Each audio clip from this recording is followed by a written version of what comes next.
one's the best crypto asset? Bitcoin's the best crypto asset. Which one's the best crypto asset? Bitcoin's the best crypto asset. Which one's the best? Which one's the best? Which one's the best? Which one's the best? Which one's the best? Which one's the best? Which one's the best? Which one's the best? Which one's the best? Which one's the best? Which one's the best? What's the second best?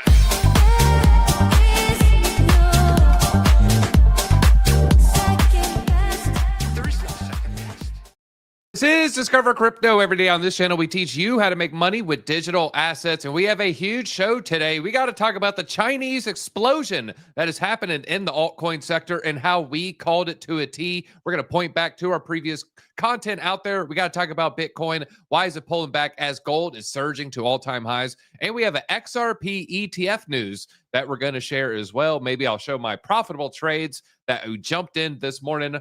Joined here by TJ. TJ, how are you doing today?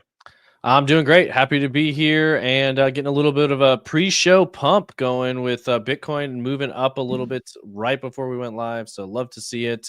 And yeah, happy to see everybody in the chat. Steve-O, Jason Sailors, Mr. Techno Goody. I saw some jokes about the thumbnail in there from Spyros. Spyros loves our thumbnails. So yeah, happy to be here hanging out with the Disco fam. That is right, folks. And let's go straight to the Bitcoin chart on that note here. Looking at the 5-minute candles, you can see a lot of movement here, trying to wash out all the leverage here. Everybody going short, feeling good for a second, and then just got blasted as we created a new high.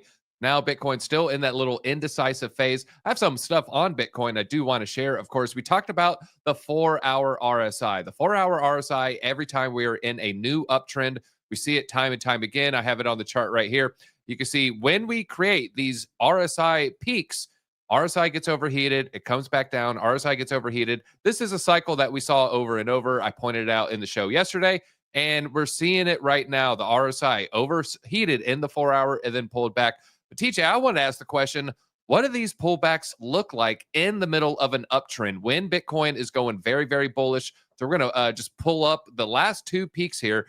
Normal to have some cooling down. It is normal to retrace a little bit. You can see a 5%, essentially another 5% crash, and then another 7%, and then Bitcoin will range. It will range, and then it'll go to a new all-time high. We go to the previous one, you'll see a lot of the same situation here. A little bit of a pullback, a little bit of a pullback, a little bit of a pullback, and then yet again, we'll go into that range. This range was a little bit more bearish than the other ones, and so folks, calm down. There's going to be Bitcoin corrections. Bitcoin is going to pull back in the uptrends. It is not just going to have all-time high candle, all-time high candle, all-time high candle again and again and again. It needs to cool down. It needs to slow down. And that's exactly what we're experiencing with Bitcoin right here. So I would not be too worried about the Bitcoin charts. It's just a healthy pullback, everybody. I just want to throw that on everyone's radar. No, I think it's very normal, and that's what we're going to look at a little bit later in the show. We've got an article to break down talking about a Bitcoin to 140K this month. So I want to know in the chat. I'm actually really curious about this in our chat. Put a 1 in the chat if you hold mostly Bitcoin, a 2 in the chat if you hold mostly altcoins, because this has been really interesting. I've noticed a very different sentiment, I guess you could say, from participants in this market right now, for those that are still in a lot of Bitcoin versus still in a lot of altcoins. Obviously, I know there's a lot of altcoin holders out there. Everybody's looking for the next Bitcoin, the next Ethereum.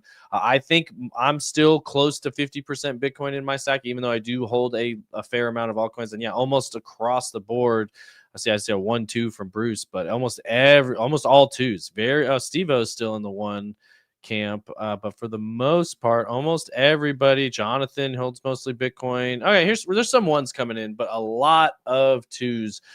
Which makes sense. There's a lot of people loaded up on altcoins, waiting for that altcoin rally.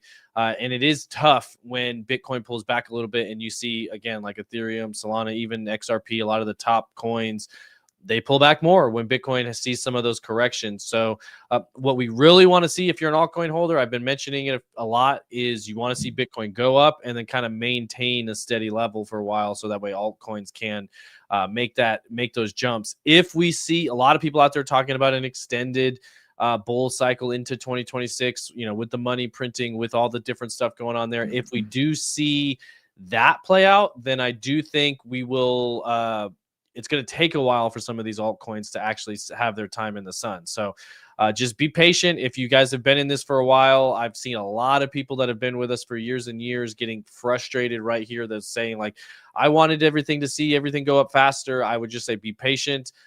Always be stacking Bitcoin. Use altcoins to get more Bitcoin. I buy a lot of altcoins, but when I'm up in profit on it, I roll that profit into Bitcoin. Or you can do that ecosystem wise too. If you buy a ecosystem thing in the Solana ecosystem, when you're up in profit, roll it back to Solana. When your Solana goes up, roll that back to Bitcoin. And that's how you'll set yourself up for long-term success. So, all right, speaking of long-term success, let's look at a long-term chart. This is the weekly MACD, and Lark Davis pointing this out here. Bitcoin could be gearing up for a massive pump. Why? We have a weekly MACD golden cross. Every single time we've seen this, Bitcoin has pumped hard, at least the last 3 times.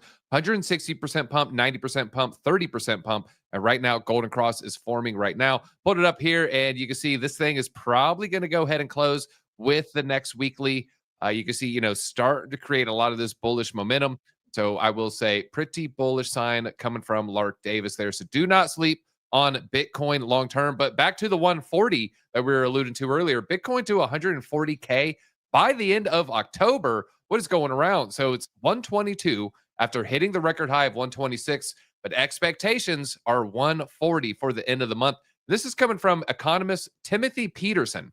You're seeing a lot of data coming and a lot of articles written about what he posted here in this X post, that Bitcoin has a 50% probability of hitting 140K, citing simulations that were based on data from the past decade. This is the post right here. Half of Bitcoin's October gains may have already happened. According to this AI simulation, 50% chance Bitcoin finishes the month above 140, 43% chance we fall below 136. But who is this guy? Why are we quoting this guy? Timothy Peterson. Is he Jordan's nephew? No, this guy is an economist. He is the author of Metcalfe's Law as a model for Bitcoin, which is pretty significant because he has the distinction of the first author to have a peer-reviewed methodology for Bitcoin's valuation with Metcalfe's Law as a model for Bitcoin's value. If you don't know Metcalfe's Law, it is the power of a network is equal to the nodes squared. So a network of 9 people would have a Metcalfe's Law power of 81. A network of 10 people would have 10 squared would be 100. So you kind of increase exponentially as you have more and more users within your node or more nodes within your ecosystem. So yeah, to put extremely smart. Yeah, just to put that in simple terms, you hear the phrase you hear a lot is network effect. Basically, like the more users that join, the more the network grows, which brings in more users, which grows the network more, and it kind of like creates that feedback loop. So when people talk about network effect, often they're referring to Metcalfe's Law there. Yeah, and just to double click on it, we have, like I said, a lot of articles written on this guy here. Now, this is pretty interesting. I want to share. Peterson said the predictions stem from hundreds of simulations based on pure real data, not human emotion or biased opinions, and every projection follows the same logic. Price changes that match Bitcoin's real historical repetitive volatility and rhythm that he added. And I wanted to share, we have the updated monthly chart here. October coming in at 7%. But still lagging. They're still lagging, suggesting there is more room to the upside. And on that note, he says his forecast avoids bias and noise that influences short-term sentiment. The result is a clear probability-based picture of where Bitcoin's value is most likely going to go, everybody. And just kind of going back to the monthly charts here, even if we have a bullish October, doesn't mean we're not going to have an exciting October or November as well. Bitcoin loves Q4, everybody. Q4 is Bitcoin's quarter for sure. Absolutely. I mean, look at how much green there is in November. Almost the only red ones have been, traditionally bearish years. So yeah, November in a lot of ways could be the most parabolic part of this. And I see this comment here. I'm curious. How many people in the chat watch Blockchain Backer? Put a 1 if you watch Blockchain Backer. I see views on Blockchain Backer's bearish views. He's 50% cashed out now. I did see some of that stuff that went kind of semi-viral on X, where he was talking about some of that stuff. And it might be worth we haven't had him on in a long time. It might be worth having him back on again. He is hedging and playing on the safer side, which, hey, like everybody is allowed to do whatever they want with their own money. But I do know he he definitely leans towards the more cautious side with some of his investments, and he's called the tops with very good accuracy in the past. He's kind of calling a top here. I imagine he's using 4-year cycle theory to do that. I see a little bit different things happening in the macro. I mean, even just looking at the price of gold, the amount of currency debasement and new money liquidity that's coming into the system leads me to believe we're going to still see very bullish action November, December, if not beyond. But if, he'll buy back in. He probably will. I mean, that's probably a strategy.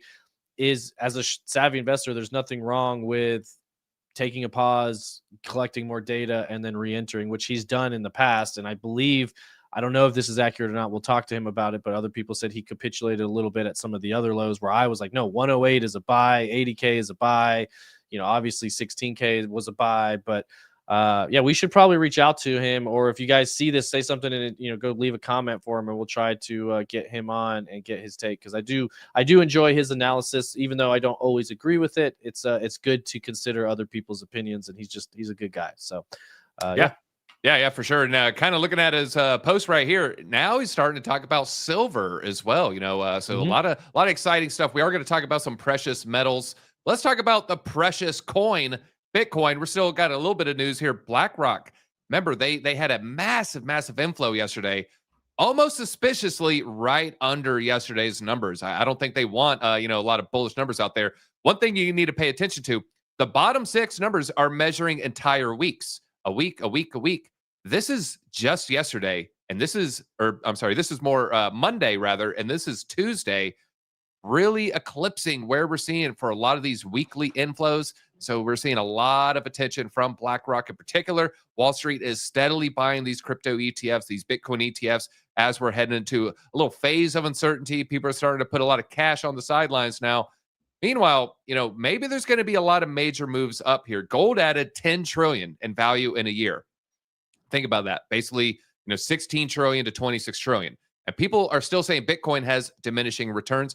If an ancient metal can 2x with zero innovation, what do you think a global programmable digital form of money can do? The base case isn't 200K, 1.4 million minimum without any money printing, everybody. Now, I like this. Why not 2 million? Not bullish enough. He said that's his bear case.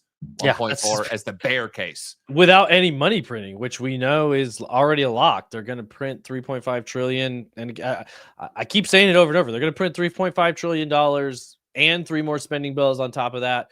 After the dollar's had its worst year in 50 years. Look at what gold's doing.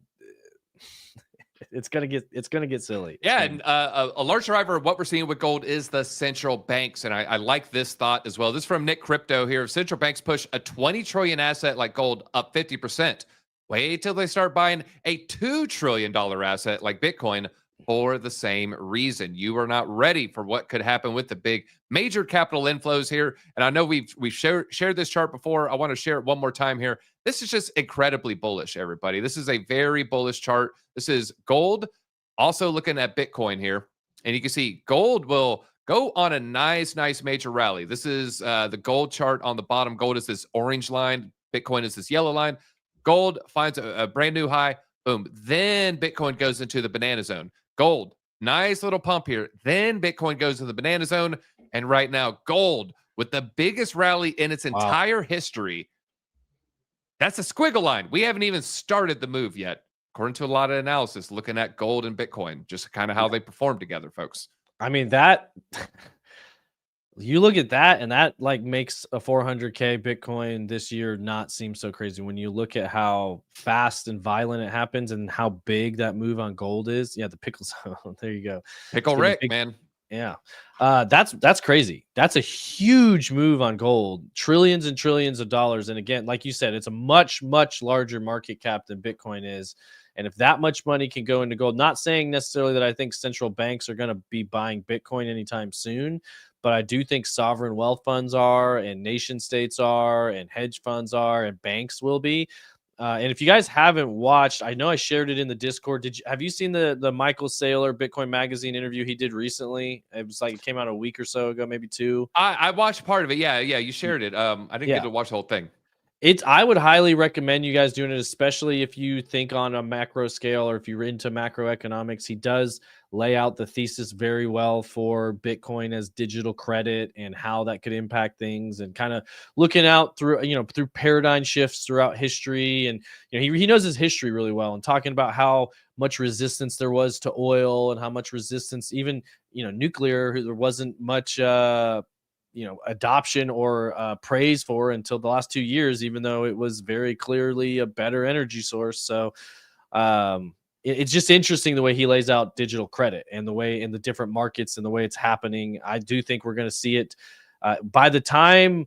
And then I think he said like 95% of the financial world still isn't on board, doesn't get it, doesn't understand. And by the time that gets to 50%, obviously people will say, oh, that's, you've missed it. But, that's what they said about, Rockefeller when he became the richest man in the world through Standard Oil. Like, oh, he's the richest man in the world. Obviously, we've missed the trade. And then they invented the automobile, and it 10x'd from there. So we've got a long way to go on this. If you guys, I do want to encourage anybody who's new, or if you feel like you're coming in late to Bitcoin, there's still plenty of time. It is still the trade of the generation. I do not think you will see something like this in your lifetime, something better than this in your lifetime. If this is like if you could invest in the internet on day one and know what the internet could be, Bitcoin is that thing. It's going to continue to go up our entire life. There will be down periods, there will be cooling off periods, and he references that. People tell him he's crazy for buying it at 100K because it might pull back to 50. They'll call him an idiot for buying it at 1 million because it could pull back to 500K. They'll call him stupid again when he buys it at 10 million because it could pull back. It's going to continue to do that. I highly encourage you to try to, if you don't have any Bitcoin, like British Hodl says, get off 0. If you can try to get to 1 Bitcoin, I do think that can set you up for life. If you could really, put a lot of effort in and get to 10 Bitcoin, there's no question in my mind Bitcoin will be over $1 million in the not too distant future. I don't know if it's 5 or 10 years, 2 years. It is going to happen. And so if you can get to 10 or even 5, you will have multi-millions of dollars and set your next generations up. I mean, it's not going anywhere. And I got a little buying zone for Bitcoin. If you don't have enough Bitcoin, you can't quite find yourself to pull the trigger right now. Maybe you need to wait for this period right here. Colin Talks Crypto. We share stuff every now and then. Where's Bitcoin at right now? A very clean and clear megaphone structure is forming here. 3 touches at the top, 4 touches on the bottom. We also have a trend shift to bullish with higher lows and higher highs. Notice that the bottom of the megaphone did not get tapped again. Tap the screen, tap the screen. Thus, I love it when people say thus. That's going to get a like for me. Thus is my base case that Bitcoin drops to the white support level or higher. We're going to make mine purple while rebounding and then breaking up out of the broadening wedge here. So this is kind of what he's talking about here. We're showing it on the 4-hour chart. Got a little bit of support. This is kind of where we ended up cooling off. Let's just go ahead and measure. Let's do a little moon math here. You like to see where it touched the top and the bottom most recently. I agree with him. I don't think we're going to touch the bottom of this megaphone again, but that would give you a pretty good target. Let's just say it happens, sometime soon. We're on a regular chart. $145,000 Bitcoin. So we're just seeing a lot of confluence to 140K Bitcoin sooner rather than later, potentially even in the month of October. If not October, I would say just November. I'm feeling very bullish, everybody. So I hope you're feeling bullish too. And TJ, I think I know the next catalyst that we are all waiting for. What's that? I think it's going to be Congress. And I'm not going to talk about Cardano, but I have to talk about the Ethereum co-founder here, Charles Hoskinson. Charles Hoskinson went on CNBC to discuss the death of the 4-year cycle, crypto's Wild West era, the road to alt season, et cetera, et cetera. But what he said in the beginning, I think, was the more important part. And he said, what we're waiting on, mind you, he has inside sources. The Clarity Act could potentially be passed in October. Now, remember, we did pass the Genius Act. Right now, we're waiting on the Clarity Act. Now, this is technically the Digital Asset Market Clarity Act of 2025, and it is passing through the Senate. It's stuck in the Senate right now. He is suggesting that we're going to see this pass. Now, this bill is aimed at providing clarity for digital assets like cryptocurrencies. I think once this is passed, this will give BlackRock, value investors, maybe even central banks, a lot of these digital asset treasuries, that green light that they're waiting for. And now that's when we're going to see massive inflows. And that's when we start seeing some of those giga 10% plus candles on your altcoins several days in a row.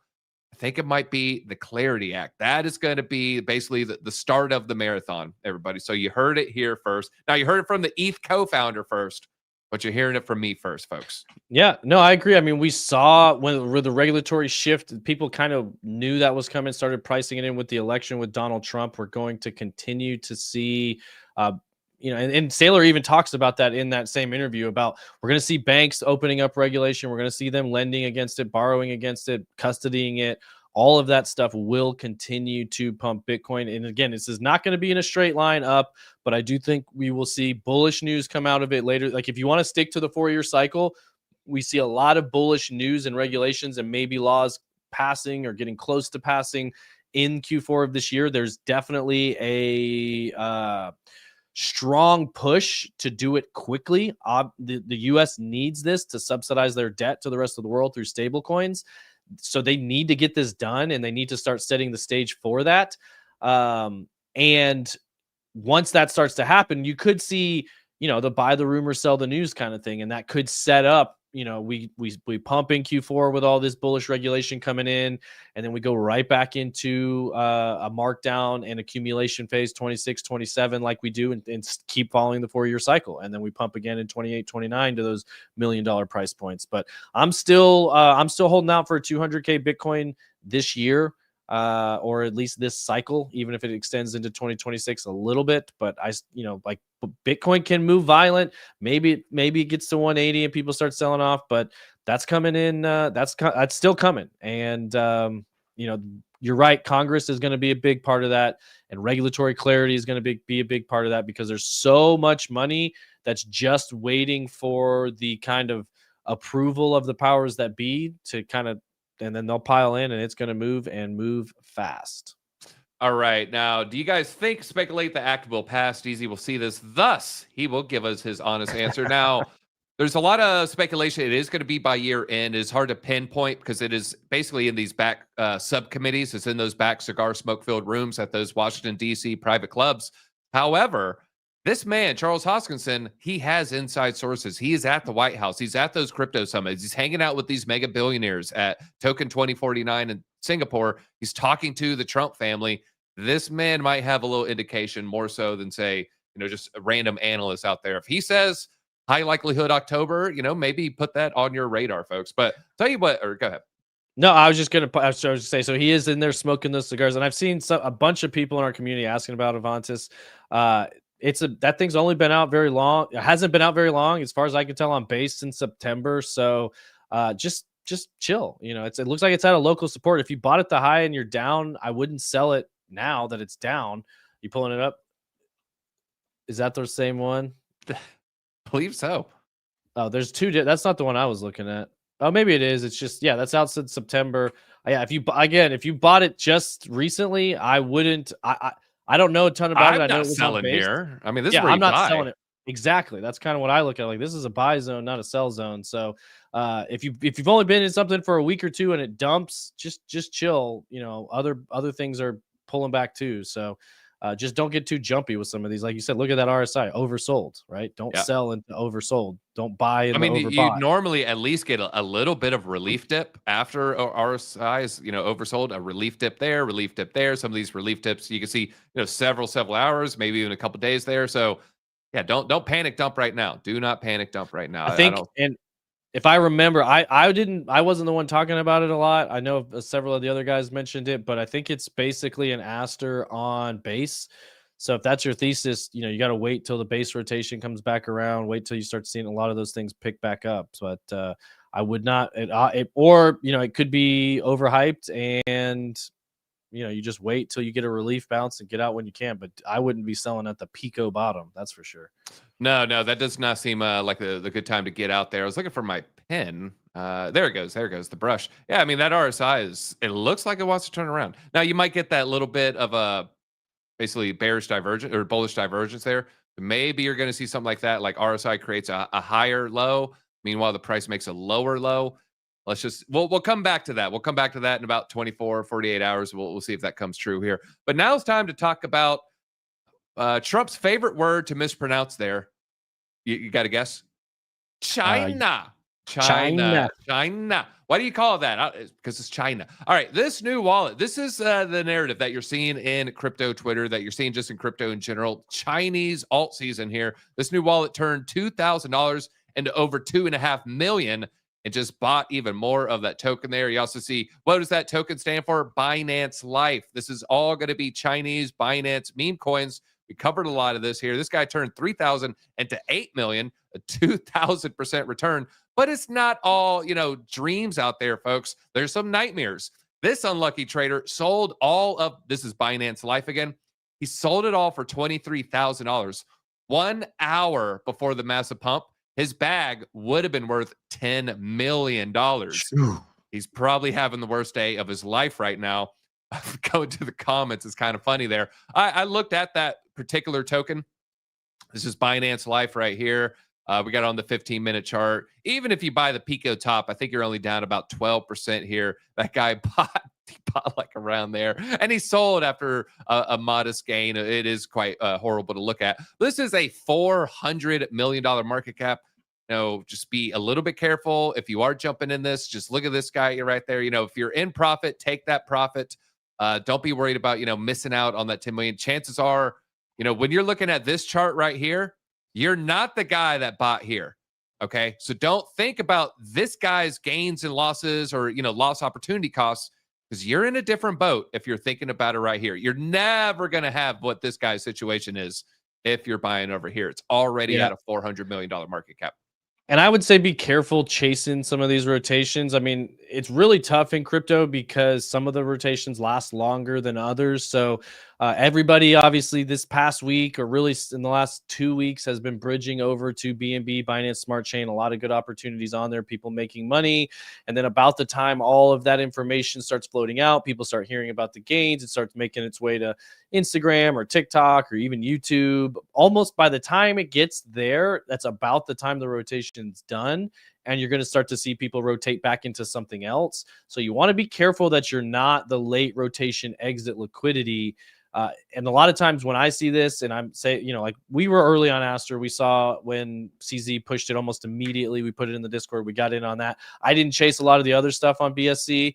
And so what I would do is be looking for what you think is coming next and and start preparing. Like we keep talking about the Solana rotate. We think pretty soon with the Solana ETF, the next chain, and it also makes sense. It's just working its way down the majors. BNB is hitting an all-time high. Not a surprise. A lot of its ecosystem is popping off. We think next the Solana people could rotate back to Solana, which is usually what smart money does. All these people bridge from Solana to BSC, retail gets wrecked, and then the smart money's back over on Solana. We don't have to speculate, TJ. It's in the data. It's in the blockchain. We're actually looking at the money flows. Money keeps flowing into the BNB ecosystem. That is true. This is going to be a little bit of the later rotation, but there are people that are up this 2,000 X, 2,200X, 10,000X, massive games. So we'll focus in on where it's heading after. So I'm not going to even comment on this. I will comment. I don't agree with this scam chain with scam tokens and fake volume. Well, I'll get into some FUD. I'll FUD BNB and Binance in a second. I don't think it's a scam chain by any means, though. But yeah, you can see a lot of Solana flows, ETH flows. But what about the money leaving BNB? People made money on BNB. They're up on that meme coin. Maybe they watch this video, hottest altcoin tier list, best BNB projects. We gave you 4, we gave you Giggle, we gave you a lot of these projects there. So maybe they watch that. They're up incredibly. They want to migrate out of BNB.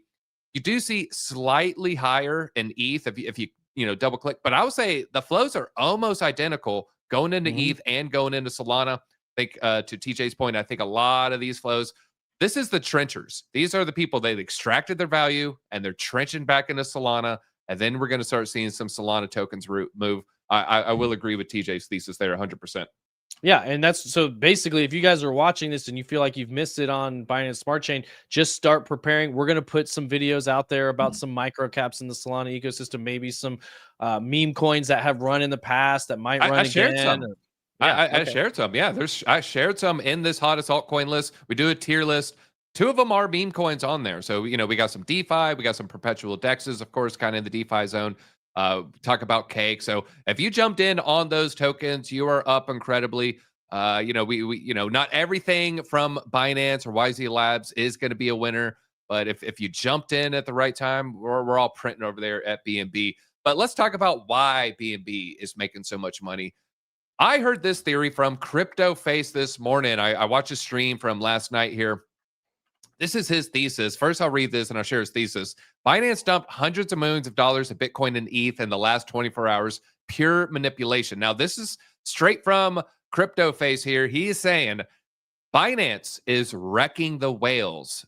Crypto Face is in touch with a lot of whales. Of course, he runs Market Cipher. It's a pretty popular indicator. Check out Market Cipher if you do like trading there. And he's plugged into a lot of these whales. And he said these massive whales, I'm talking about billionaires, 100 millionaires, not people, with like a couple Bitcoin, people with hundreds of Bitcoin, thousands of Bitcoin. They are getting wrecked on Binance this month. They're just absolutely getting crushed. His thesis is Binance has the best AI market makers out there, basically bots designed to wreck these leverage traders. And he said they're just printing money right now. And his thesis is they're wrecking the leverage traders on Binance, and they're using this to fund BNB buybacks. And that's part of the reason why we're starting to see BNB coin run so hard. And he said this is just the beginning. It's going to stay green, and he's predicted green candles, I think, the next 2 or 3 days for BNB. So that's a little bit of a thesis there. I don't know if you have any thoughts on that. No, I mean, it makes sense. I mean, if you watch order flows, and I think Binance has a great AI. They have really good tech. They're known for market maker.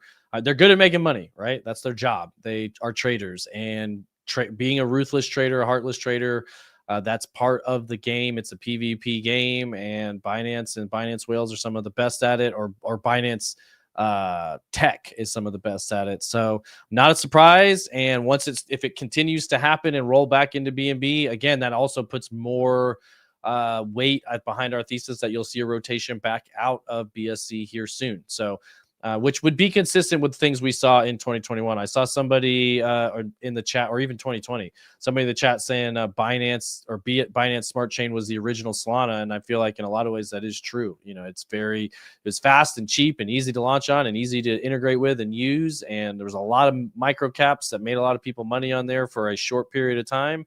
And, all things repeat as we go through these cycles. Yeah, I shared Hemi. It got crushed a little bit harder than I was expecting on the Binance dump. We kind of covered it's about to get listed on Binance, but it is up for the week. I checked this morning. It's up for the last 7 days. Yeah, he's made a shekel or two for sure. He's made a couple Satoshis, I think you could say.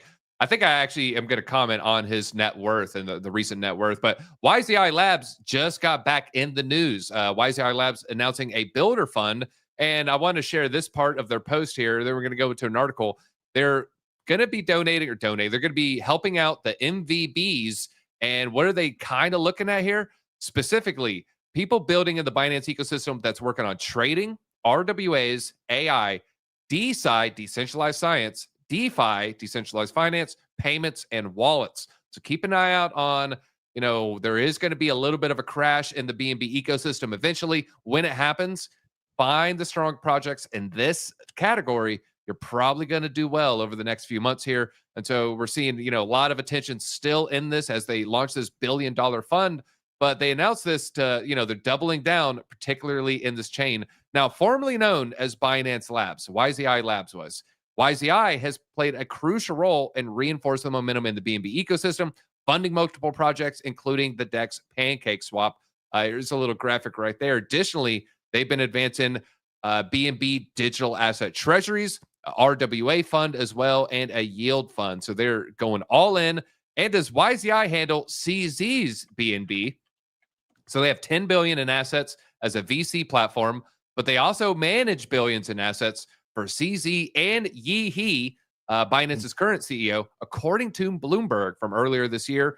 And amid the posting, the new highs above 1,300, CZ's personal wealth has also ballooned by billions here. The BNB market cap now 182 billion. CZ might have $116 billion in BNB tokens because he did supposedly have 64% of the supply as of middle of last year there. So BNB has made CZ incredibly rich man. I mean, we don't even know how much Bitcoin the guy has either.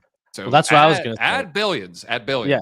You saw the Forbes article that came out on his net worth, and he basically just quote tweeted and said, "That's not right. That's not what I have." And it's like, implying that, like, yeah, exactly. He's got way more than that. He's just not going to say it. He's pretty cheeky. I think CZ's awesome in a lot of different ways. And I do believe he's got a lot more Bitcoin than people think, a lot more Ethereum than people think.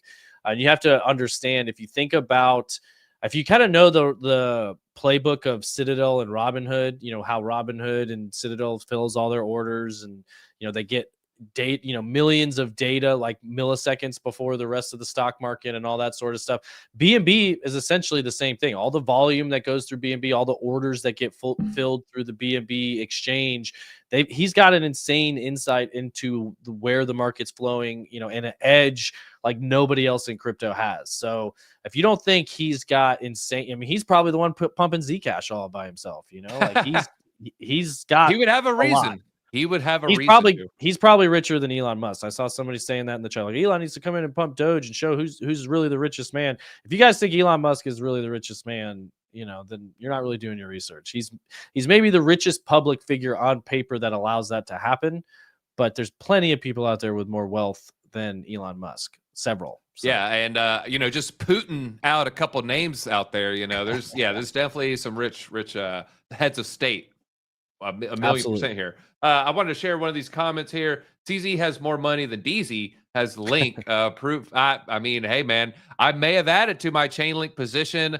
I see people talking about Ondo. I rolled a little bit out of Ondo, not entirely, but I did roll some Ondo into Athena, and I was kind of torn between Athena and Chainlink.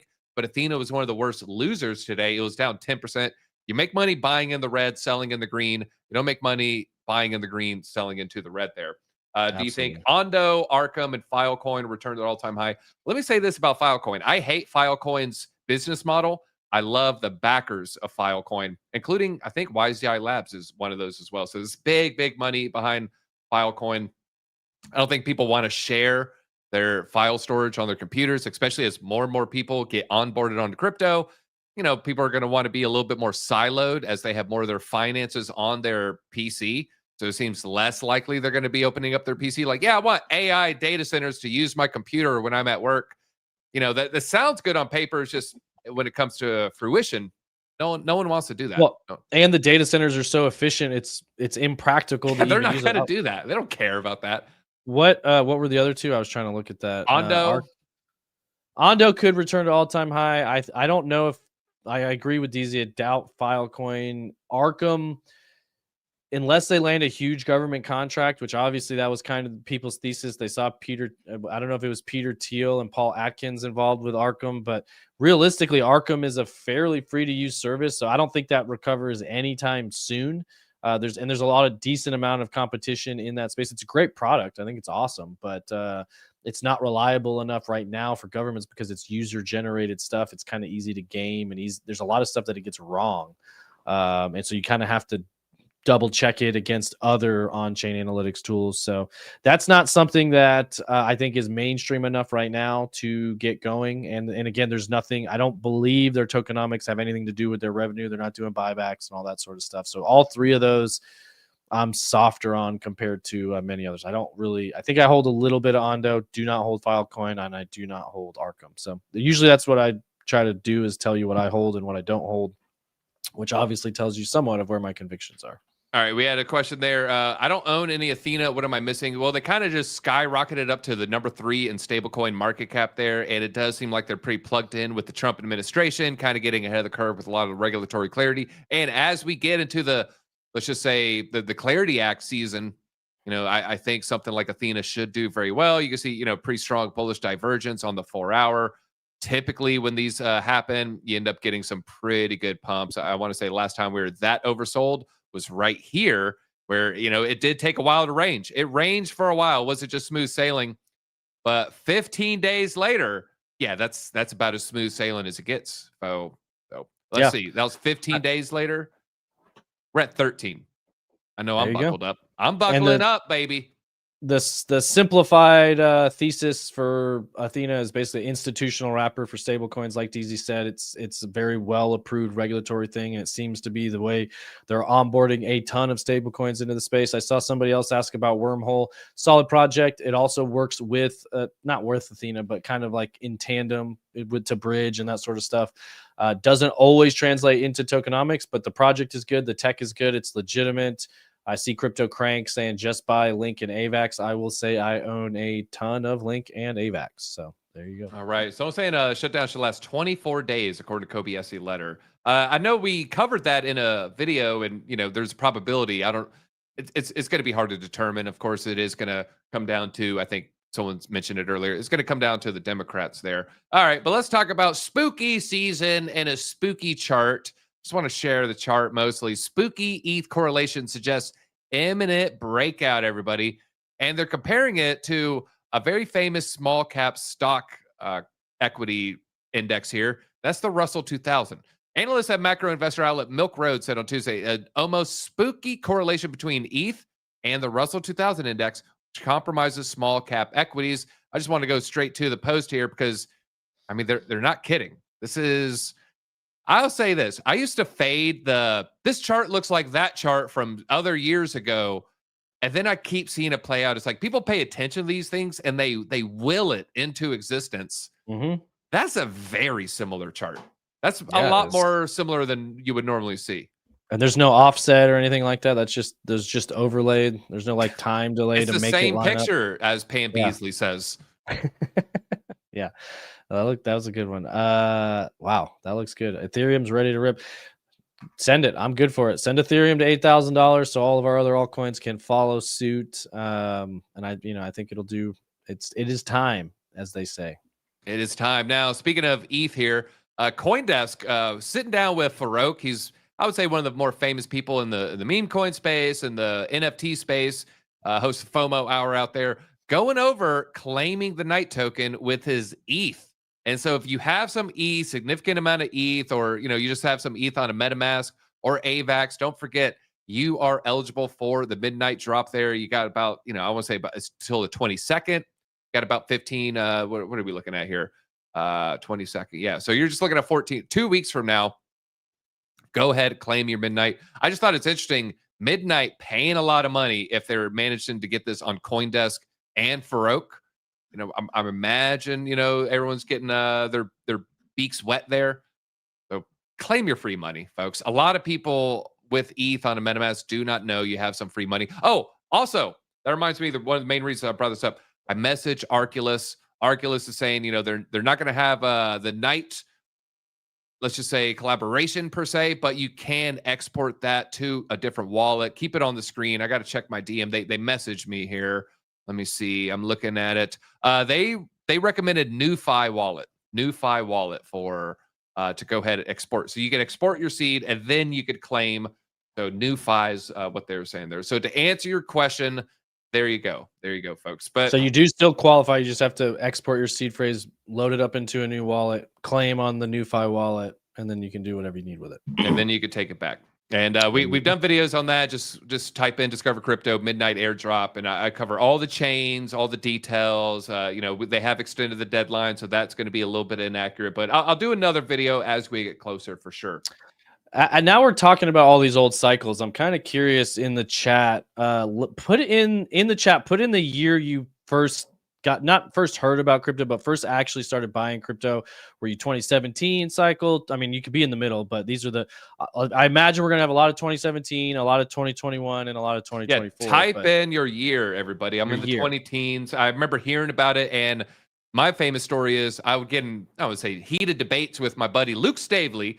I was buying silver as he was buying Bitcoin for the third time because he had lost it twice. Once with Mt. Gox, once it was just he forgot a seed phrase. It's like he'd point at the hard drive, be like, yeah, there's like Bitcoin on that. I'm like, why can't you get it? He's like, it's just lost forever. And he's like, yeah, but you got to buy this thing I keep losing and, keep getting stolen from me.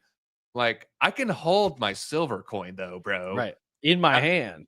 Yeah. Oh man, I feel bad about that. All right, some good years. We got some old coiners, and that's fine Yeah. coming in the 2020s. Don't look if you're in the 2020s, don't be ashamed. Type it in. Type it in. I'm always jealous when I hear somebody say they came in like, oh yeah, I got into crypto like 2022, 2023. I'm like, God, you're so lucky. You came in like right at the bottom.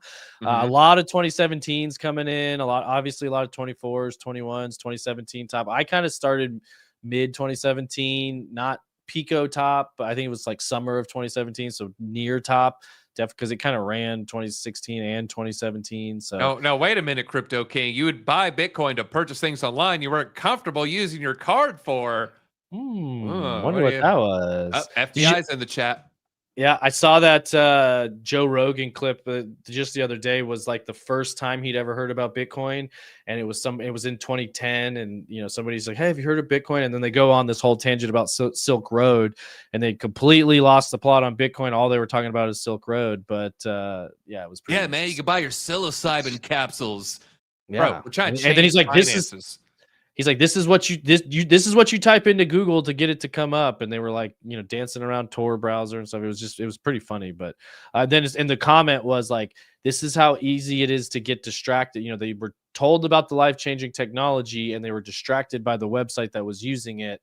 Stay focused and really learn and understand. So, but yeah, that's interesting to see all those numbers. Thanks. I do appreciate the years, but I got one more question, and I'll answer directly. What was the first coin you bought? I downloaded Coinbase, and I was specifically downloading it to buy Bitcoin. Started kind of learning about the cycles, and this is going to be supposedly a good time based on this upcoming thing called a halving. And I downloaded it, and I just saw how cheap this coin called XRP was, and I was like, God, I could buy so many XRP versus that Bitcoin I was going to buy. I got to buy a lot of first coin I ever bought was XRP.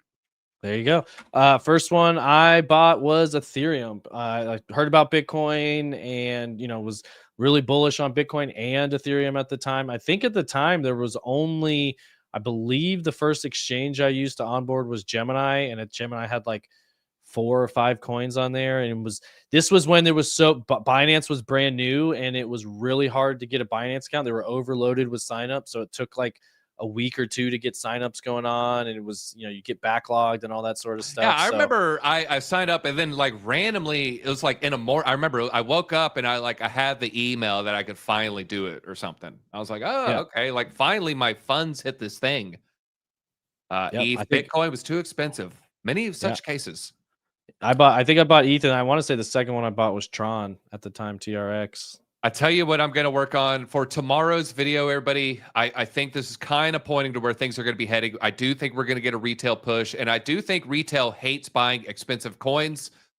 I think it's time for best altcoins under $1 video. I know, market caps. I get it. Okay, I get it. We get it. You get it. Disco fan. We all know we all get it.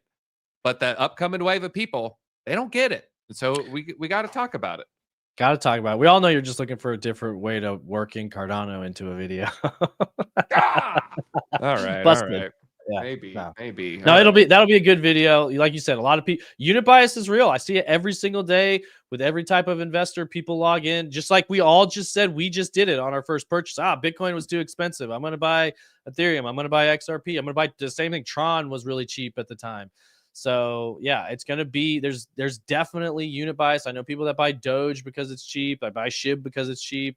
Saying I won't put the best one in. Well, what is the best one? Tell me what. Enlighten me. I'm not gonna be like sandbag the best coin. Like, well, I think this is the best one, but I'm not gonna mention it. Who do you think I am? Do you watch the show? Have you watched me for years? Steve loves talking about Dino coins. He says, I try to look. I'll tell you what. There's got to be some Dino coins on there, obviously, but I will try to I'll bias myself towards the newer coins. I do agree. Dino coins. They're not going to do as good as some of the strong coins. I think Athena probably should be on there. Plume. Yeah, throw that one.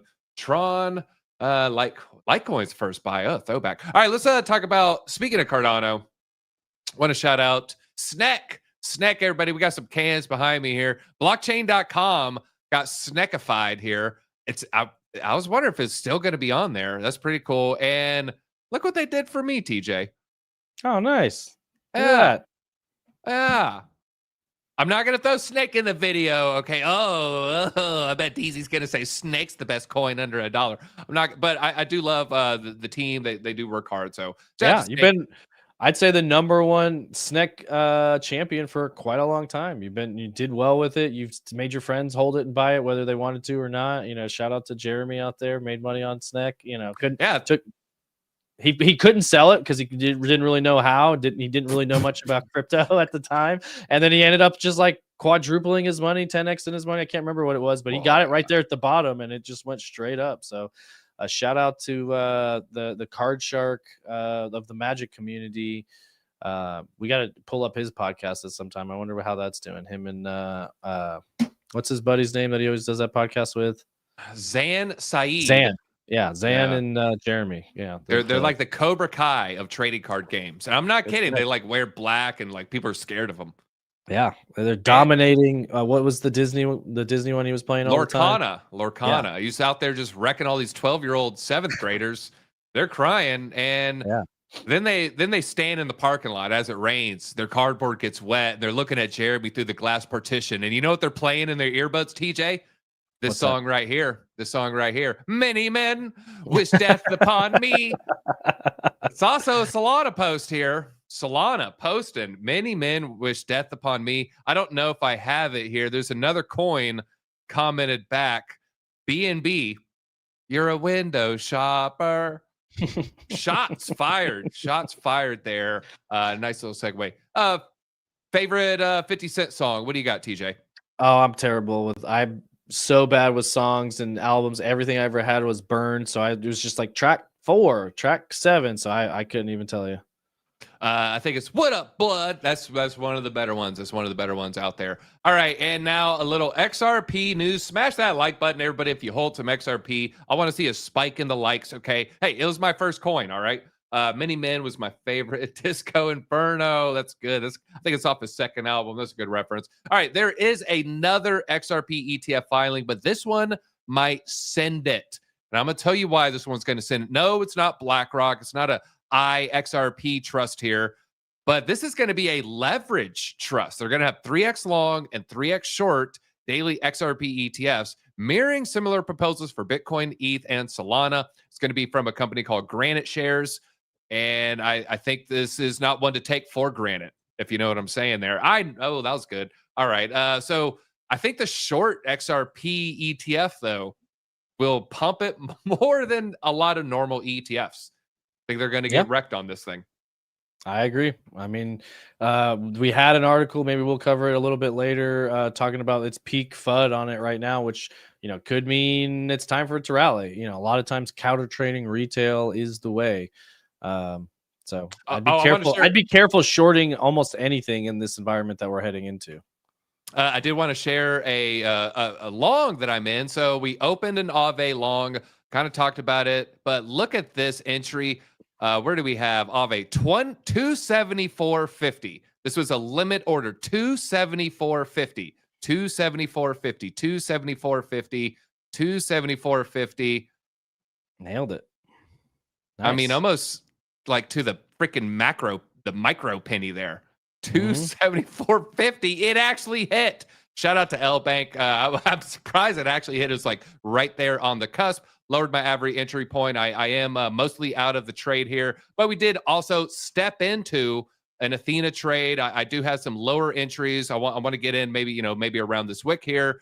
I don't know if my lower entries are going to hit though. I just kind of YOLO'd into a long here, so I am bullish on Athena, and open a long on L Bank just so put my money where my mouth is. And we do have a link down below if you want to trade on L Bank, everybody. But people are going to ask AI what to buy. It's not going to tell them to buy the cheapest coin. Yeah, sure. AI tells you to buy this coin that's all right. Let's just say $50 or one that's $5. They're not just going to tell you to go buy one coin. You're going to be like, hey, give me a list of altcoins. They're going to go in with that unit bias, and your unit bias internally is going to probably be stronger than what an AI tells you there. Yeah, I'll be interested. I just typed that into Grok. Give it a second to see what it pulls up, and we'll see what it recommends. Just that, if you, what do you guys get? Guess what you think the AI coin is going to be? It's actually pending right now. I asked, what crypto altcoin should I buy? Here, we'll see. I can see Chainlink because AI needs oracles. Let's see. It's pulling all kinds of data, but let's see. Put it in the chat. Top altcoins in discussion this October. Hey, Solana, not bad. BNB, XRP, Cardano, Chainlink. You called it Render. That's an interesting pick. Yeah, pulls a little bit deeper. Render is a dark horse there. Yeah, I actually don't mind Render. That touches on the AI and Solana. That'd be a Solana ecosystem play. So, hey, not bad. Not bad suggestion from Grok. So there you go. All right, and those things can 2x. I don't know. Oh, it's Booger slots. It's Booger. Booger, we love you. We love you. But that is not an accurate prediction. Oh, man. I got to stop with the dad jokes, folks. That is our show for today. Smash that like button on the way out. Smash the like if you like the dad jokes. And we're going to see you folks with some new changes to our afternoon streams. You have to dial in, though, to see what's happening. Yep. We just wanted to take a quick second to shout out our sponsor, Arculus. They are a cold storage hardware wallet, helps you secure all of your digital assets for the future. Just tap this thing to the back of your phone and boom, you're in. We wouldn't be able to do this without them, but also wouldn't be able to do this without you guys, the Disco fam. You've supported us a lot over the years. If you want to support the channel now, just use the code DC20. It gets you 20% off this card. It's the #1 way you can support this channel going forward. Thank you for your support. We'll see you at the top.